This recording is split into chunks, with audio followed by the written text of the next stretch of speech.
రాజ్భవన్లో governor నరసింహన్ను Telangana PC chief Ponna Lakshmi ఆధ్వర్యంలో కాంగ్రెస్ నేతలు కలిశారు. స్థానిక సంస్థల ఎన్నికల్లో జరిగిన లోటుపాట్లను గవర్నర్కు నివేదిక రూపంలో వారు సమర్పించారు.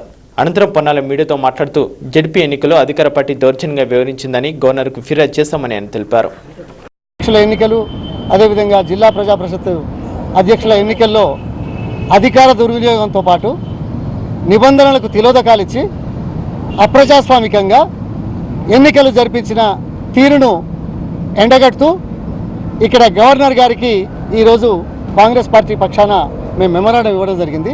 ఇక్కడి నుంచి మరి స్టేట్ ఎలక్షన్ కమిషనర్ కూడా మేము ఈ రిప్రజెంటేషన్ ఇస్తున్నాము. ఇప్పటి వరకు మా రాజకీయ జీవితంలో ఇలాంటి సంఘటనలు చూడలేదని చెప్పడానికి నాకైతే సిగ్గుగా ఉంది. ఎందుకంటే నిబంధనలకు తిలోదకాలు ఇవ్వడమే కాకుండా మరి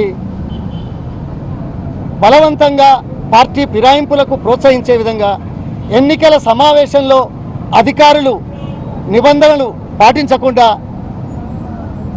ఆ నిబంధనలో ఉన్న పద్ధతి ప్రకారం ఎన్నికలు నిర్వహించకుండా ఎన్నికల సమయాన్ని మరి ప్రాతిపదికగా తీసుకోకుండా మరి ఈ ఎన్నికలు జరిపించి ఇతర పార్టీల నుంచి తమ పార్టీ సభ్యుల మధ్య బలవంతంగా చేతులెత్తించడం మరి మీడియా ఉండగా కూడా చూసిన సంఘటనలు కూడా ఈ సందర్భంగా తెలియజేస్తున్నాం.